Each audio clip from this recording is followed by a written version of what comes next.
I left my husband because he couldn't get over his parents dying, and I don't feel guilty about it. My husband was always very close with his parents, and when they passed away in a car crash 5 years ago, he went into a deep slump. He wouldn't leave his bed, and I took on every chore and cared for our newborn by myself. The problem is, it's been like this for 5 years. For 5 years, he hasn't left his bed, and I mean that literally. He expected me to cook his meals, and when I was at work, he ordered takeout. We hadn't had intimacy in 5 years. I didn't remember the last time he kissed me. He barely speaks to our 6-year-old daughter. I did every household chore myself. I worked 60-hour weeks. I finally worked up the courage and decided to put my foot down about everything. For the sake of our kids, for me, and especially for him. I sat next to him on the bed, took his hand gently in mine, and spoke softly. I know it's hard. It's been really hard for both of us, but we can't keep going on like this. Stuck in this endless sadness. Our kid missed you. I miss you too. I miss hearing your laugh and seeing your smile. Please, for all of us, can you try to take even a small step forward with me? I asked him. He looked back at me. I saw a singular tear fall down his cheek. He squeezed my hand weakly and said, I don't know if I can. I was beginning to lose my patience. I told him he had to get up. He had to. I didn't care how sad he felt. He had to get up. He went silent. The air felt heavy, and then I said that I couldn't keep doing this alone. I was tired. He told me that I had no idea of how it felt to lose my parents and refused to speak to me after that. I yelled, You're seriously telling me I don't understand what it's like to lose someone? You were getting your master's degree. You were studying to be something. While you were in school, I supported you through everything. I paid for your tuition.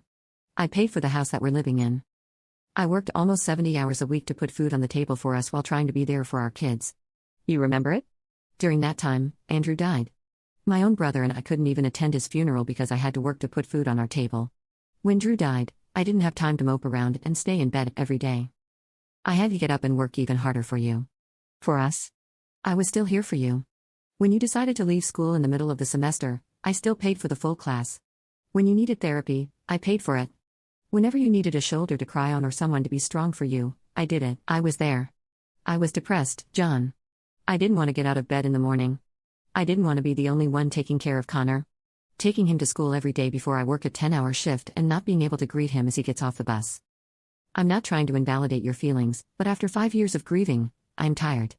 John didn't say anything. He just looked at me. I asked him if he had anything to say and he stayed silent. This infuriated me because it felt like I was talking to a brick wall. I woke Connor up and I left the house for the night and got a hotel. I needed some space away. On the drive there, Connor asked me why Dad wasn't coming with us, and I told him that he would rather stay in bed because he needed some rest. After we left, he kept calling me and texting me. I texted him back that I would see him in the morning and he sent a text to come back home that instant, but I needed some space from him. I turned my phone on Do Not Disturb, put Connor to bed, and got his clothes ready for school the next morning. While he was asleep, I started writing a letter to give to John. The next morning, I woke up Connor and drove him to school. Since our home was in between his school and my job, I stopped by the house and dropped off the letter. In it, I told John how much I loved him and wanted the best for him. I told him again everything that I said the night before. How I was tired and couldn't keep working 50, 60-hour weeks to support our family while I was the only one taking care of Connor.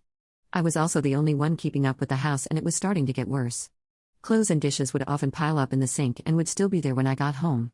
The rooms were messy if I didn't straighten them up, and you can forget about dusting. After 5 years of keeping this up, I was getting burned out. At the end of the letter, I told him that if he couldn't help me with anything or get out of bed for himself, then I would have to get a divorce. I left the letter on the kitchen counter. Before work, I would normally buy him breakfast or cook him breakfast, but I didn't have the time that morning.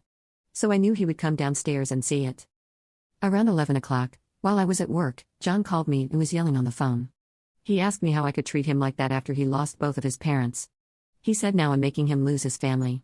I said that it wasn't the best time to talk about this and that we could talk when I got home. When I got home that night, I was greeted at the door by John. This was the first time I saw him out of bed after I got off work in years, but it wasn't a pleasant surprise. He started talking about the letter I dropped off and how I was selfish and a lowlife for wanting to break up our family. He was screaming and throwing things in the living room. He said that I was a failure at being a wife and a mom and that I would never be half the woman his therapist was. He said she would let him express himself and didn't judge him like I did. I let him get all of his emotions and words out before I got up, wiped the tears on my face, and without a word, I left the house. I drove around but not to the hotel this time. I drove around the town and tried to clear my head of all the hurtful things he said to me. But under the city lights, All that played through my mind was the last 5 years and the arguments we'd had. I couldn't imagine spending my life without John. And I thought about how this could affect Connor. I thought about couples therapy, but between the house and the kids and only one income, I knew we wouldn't be able to afford both of our therapists.